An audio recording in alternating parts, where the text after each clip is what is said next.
Welcome, folks. Come on in and set a spell. We talking gardening, but specifically today we talking about this dead-gum garden zone change that the government's done on us. So come on and set a spell with us.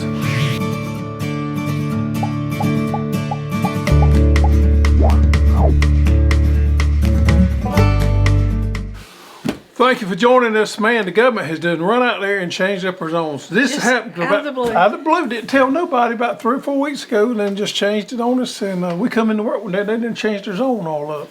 If you don't know what we're talking about, check out the USDA Hardiness Zone. It's something that all gardeners live and die by. And government's just changed it up on us. They changed it up. And now we used to be in 8, now we're in 9A. I know. I don't want to be in 9A, but we are.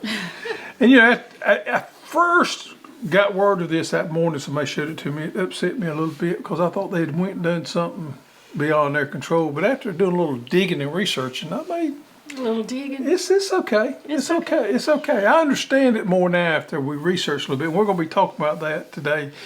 Is what this change means to you and what the change actually is. Because I'll be honest with you, I was confused a little bit on a couple of things. He was wrong. I was wrong, and I had to apologize to her because she was right and I was wrong. I actually put up a pretty good argument. You did. You about had me convinced I was wrong. Yeah, but anyway, we're going to explain all that. But first of all, in memory of us having 29 degrees tonight. Oh, look at my hands. That's not dirt, y'all. Anybody guess what that is? That's Roselle damage. It's Roselle thumbs. All right, I'm gonna spit a little bit right here. So we're having Roselle tea. I'm trying to save my last little bit of Roselle before the 29 temps tonight. Yep. 29 is not gonna bother anything much except if you got some Roselle, it's gonna take it out. Your warm crops, yeah, it's gonna probably do a number on those, but don't worry a lot about your onions, your strawberries, your lettuces, your cauliflower, your broccoli. All those are going to be fine at 29 degrees. It's no big deal. Taste that and tell me what you think. Can you tell me what's in it? It's a little different. It's a little different. Turmeric? Mm-mm. What? Well, how does it taste? It's a little different. It's not the sweetness that apple vinegar. No. What?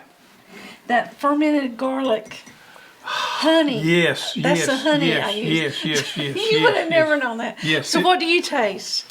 Garlic? I do now that you mentioned, but I didn't before that. But it's a little different. It's not as good as it's good. It's healthy for you though. Very healthy. It's just got some holy basil. Now you're not gonna like it, are you? Why did you put fermented garlic in my drink? Cause it's this cold weather coming, I'm getting us ready. This is for medicinal purposes only. Yes, okay. Yes. Folks, in case you didn't know, if it's good to you, it's not good for you. It's not good for you, and if it's good for you, it's not good to you. So that's what this is not bad, but it's not not the Roselle that you normally make, the Roselle tea you normally make. But it's different. Garlic in my Roselle. Yeah. Fermented garlic, cool. Yeah, just the honey part. Yeah. I didn't put any pieces of garlic in there. Right. And lemon juice. Yeah, but I can taste the garlic a little bit. He would have never figured that out. I should have just stayed quiet. Yeah, we're having Roselle garlic. I think it's good. It's unique. A little bit of... Yeah.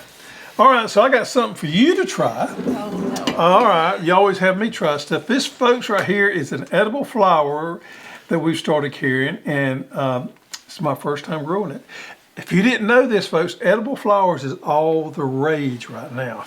This is called nasturtium, and you can eat the flower and the leaf. Now, this was grown as kind of a microgreen, but most people don't grow it as a microgreen. They just grow it as a plant, and they indulge yourself on the leaves.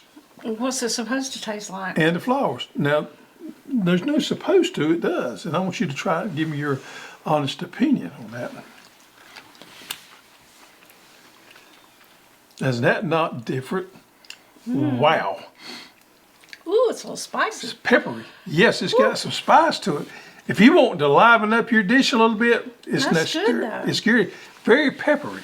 Oh, that's the first for me. Yeah, you would never thought that till you tasted it. It's very, Now, it's not something you probably want to get you a big old heaping plate full by itself, but mixed in with a It's salad. got a little bit of a fruit taste, and then it's a little spicy, but it's not a lingering. No. That is really different. You can grow this inside. We grow in these little pots right here. I got 3 or 4 of them growing there.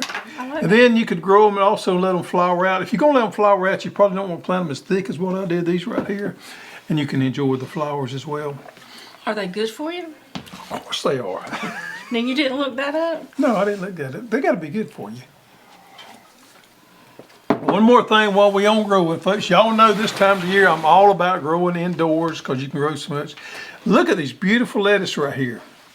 Now, this is Harmony Butterhead. This is a particular lettuce that we have that makes a smaller type loose leaf head, but it's a pelleted seed, so it's easy to handle. But isn't it just gorgeous? Nice dark green leaf. I got 6 of these heads growing in this little bitty tray right here. They're wonderful, and you can grow your own lettuce all winter long. That's one of my favorite varieties there, Butterhead. We love the Butterheads because they have that silky, buttery taste to them. All right. You made a mess. I made a mess, didn't I? Let's get into the meat of the show today, okay? The meat of the show is, what do they do with this on this Hardiness Zone? It's the buzz and all the It's the gardening buzz, groups. it's the Everybody's buzz. talking about it. All right, so one of the mistakes that I made and that we have made and a lot of other gardening companies have made is we attributed frost dates to Our growing zone. our growing zone.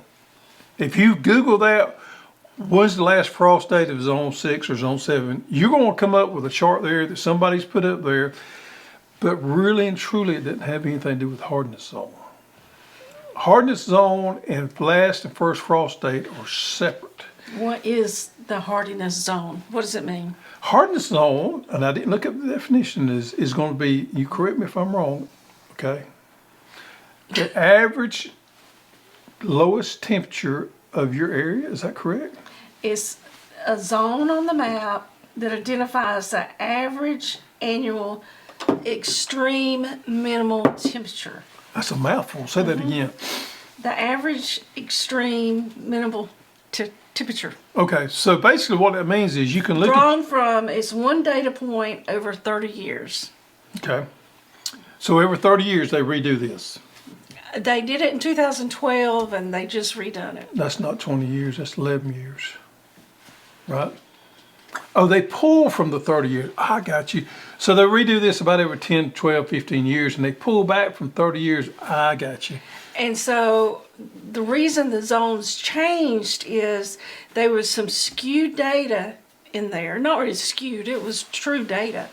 From 1980s, the map that was put out in 2012. I'm glad you brought that up because it brings back memories for me. So there was, in the 1980s, there was unusually cold weather, and those temps got figured into the zones. So they do this, I guess, every 30 years? No, every 10, 15 years. Yeah. So just go back 30 years. Okay, so 1983, there was hard frost. And I can remember this because I was 3 years old at the time. 1983. In 1983, I remember this distinctly. How Okay, old were you? I was 18 years old.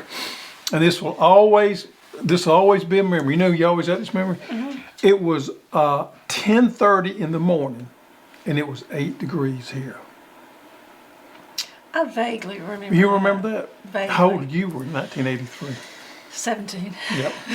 And then we had another one probably about 85 or 86. The reason I remember the 83 one is because me and some boys was out riding into some no good, like you would imagine the 18-year-old was.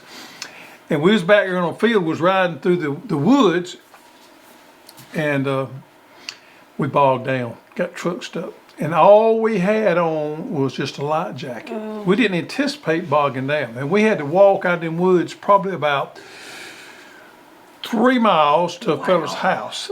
And it had 8 degrees outside. And then we got there, I'll never forget. We knew who he was, so we went into his house. He had a fire built and everything. We was talking to him in there, and he was aggravating us. And this is way out in the country. His name was Wendell. I told this story just the other night at a party. I said, Wendell, we bogged down over there on the so-and-so place. I said, we're going to need you to go over there and pull us out. Because I knew he had some tracks. He said, yeah, ain't no problem. He's let me get my stuff on. So he got all his clothes and everything on. And he walked outside and started walking to the tractor. Well, I started walking toward his pickup over there. I said, we're just going to follow you back there in your pickup. He said, oh, I'll never forget it. He said, oh, no. He said, y'all boys got me out in this weather right here to go pull y'all out. Y'all going to ride the tractor with me back there. So he made us ride the tractor with him to get the full experience. And we got back there and he got us pulled out, but I won't never forget it. It was cold. At that same time, I do remember this as well. It killed a lot of plants around here.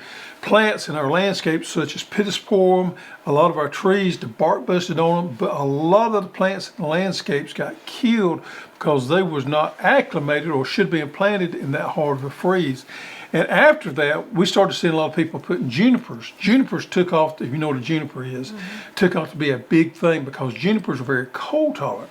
And all the landscapers wanted to replace all these dead plants with junipers because we at that point we thought we was going to start having this cold weather again. Well, we had another little spell there about 85, and in 85, I remember this one, and I could have my year off here to this one. I don't want the 83 one, but I'd bought a pickup truck that was used, and I didn't check the antifreeze in it, and it sat up here in our yard, and in the middle of the day, that block froze and busted. And I had to put a new motor in that truck because I didn't go check the antifreeze. I remember that happening. That happened during the daytime. That's how cold it got there. So those two things were in the 80s. Now, I don't really remember it being that cold since then. I don't ever remember it getting down in single digits. No, I remember everybody running the water hose over the trees for the ice to freeze. I do remember that. Now, I know you people up north are not going to think 8 degrees as much to us, but folks down here in the south, we're not prepared for that. You talking about busting some water lines and busting some car engines and things like that. We had major catastrophes down here. But anyhow, we got through it. But that is exactly the data that has skewed our hardness zone for the years forward. So now the zone changes. It's really a guide for the winter perennials. It's not. Has nothing to do with summer. Has nothing to do with the length of growing that you have in your zone.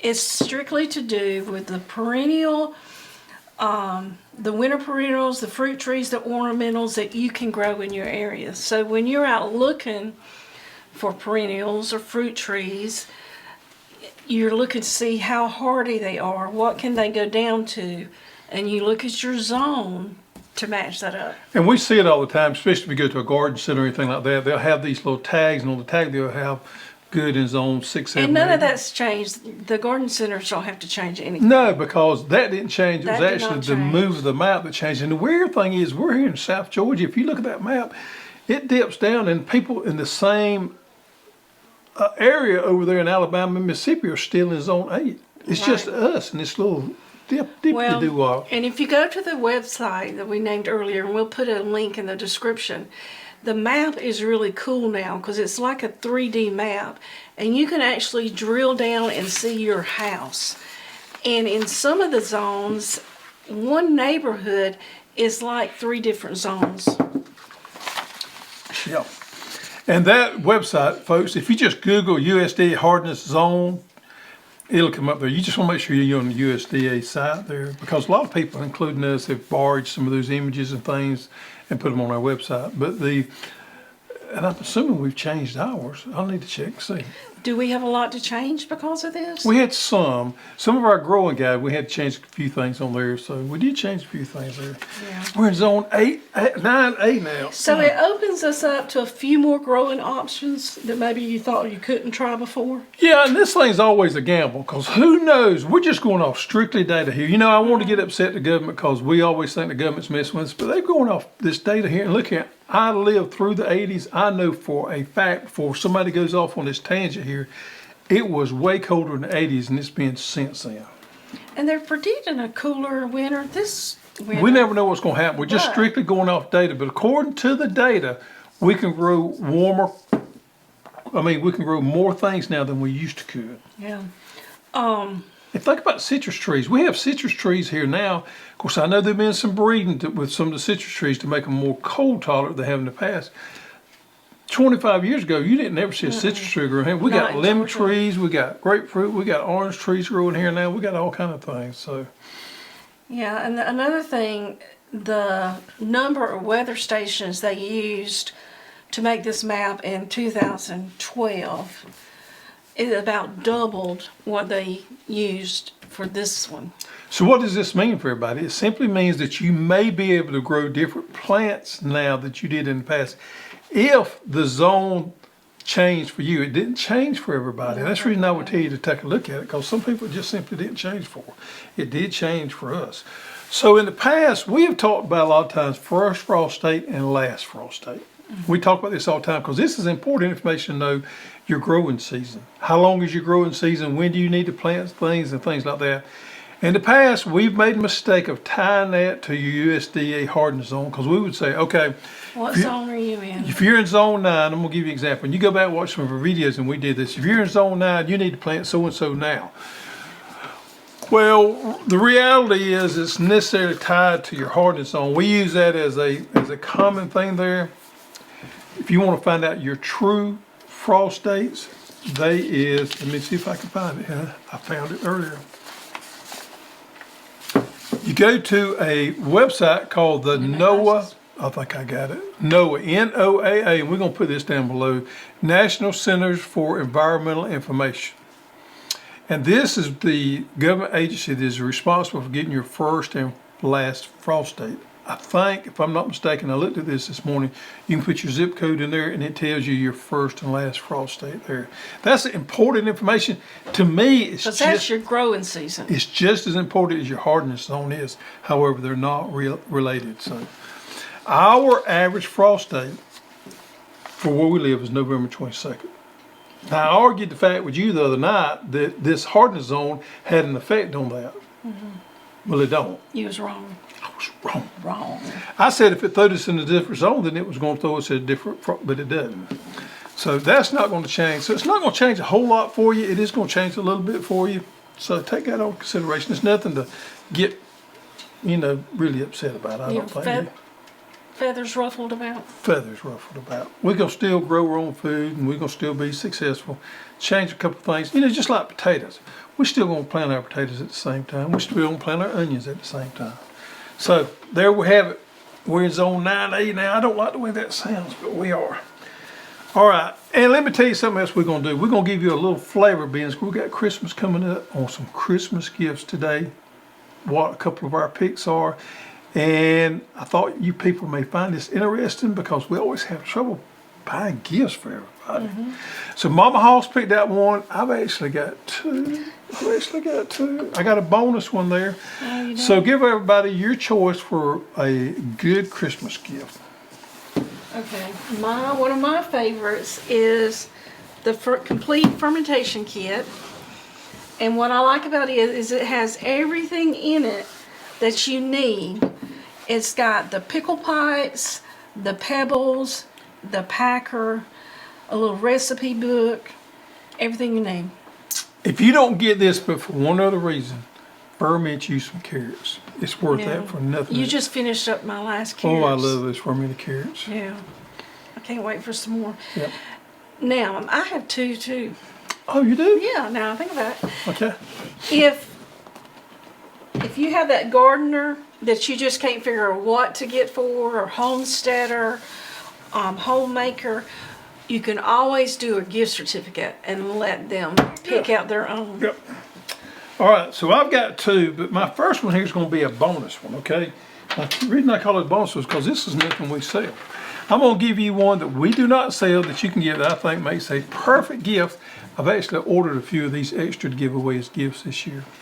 He has a fetish for knives and flashlights. All right, folks, this brand right here I've become to really like. It's called Olight. The reason I like these Olight flashlights, and they come in several different models. I've got a few of them Probably myself. 20 different ones. Okay, I got this one that I carry in my pocket. It's what we call How it. many do you have, Greg? I've got a few, Sheila, okay? This is what we call an EDC flashlight. This is a big one that I keep right here on my office desk.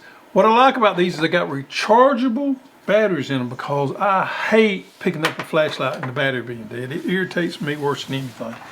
This is the neatest thing. See this magnetic thing? It pops right there, and you just plug that into your car or to your, what do you call that, USB? USB, and it charges it. Let me tell a story. Okay. So, everybody has a junk drawer. You know what I mean by junk drawer? That drawer right beside When you walk in. when you walk in the house, and it's usually the man's drawer that he puts all his junk in. So we decided to clean it out of the night. I want you to put in the comments below how many flashlights we found in that drawer. I don't have enough fingers for it. We got a little flashlight thing, but anyway, everybody needs And to get knives. Oh my gosh. I bet we found But we didn't go into your shoe closet, did we? we found 20 knives in that drawer. Okay, I got a little problem with knives and flashlights. Yeah. It's okay. But this right here is, I keep one hanging on the wall beside You the do. doors because we can grab it and go outside here. I love the charger. These things are made well.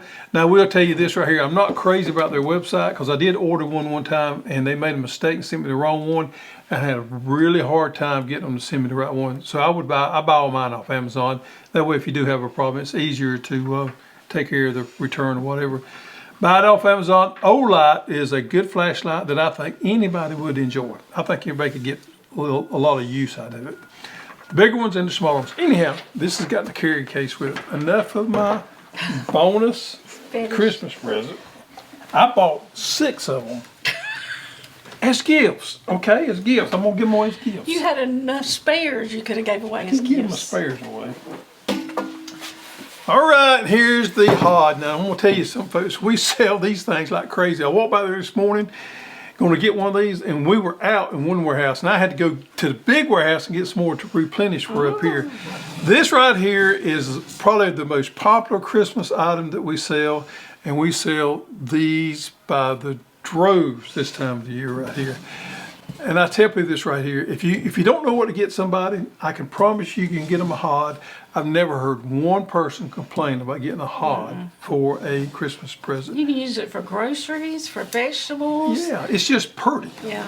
Made in the USA, and you put the whole theory is you put your vegetables in, you wash them out, and the dirt comes off of them before you go inside. The garden hod.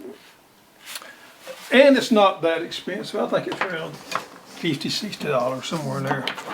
So there you have it, folks. There's some Christmas gifts for this coming year, and we'll probably do some more next week. Yeah, I think we might do a couple more next week. I always like to give somebody a bonus one we don't sell. You know what I mean? You'll have to show your knives next week. I'm showing knives. I got some knives. Maybe I'll bring all those up here that we No, found. don't bring them all up here.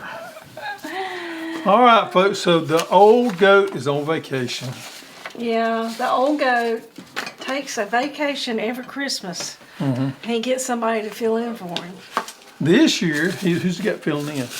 The Grinch came The back. Grinch is filling in. Oh, so the Grinch is on the set here somewhere. If you find the Grinch, put the comments below. And he's probably not going to be hard to find this week because he's got a little bit of a ego, doesn't he? Yeah, the Grinch. he has a little ego. So it's going to be easy to find. Put in the comments below. And we'll do a little drawing.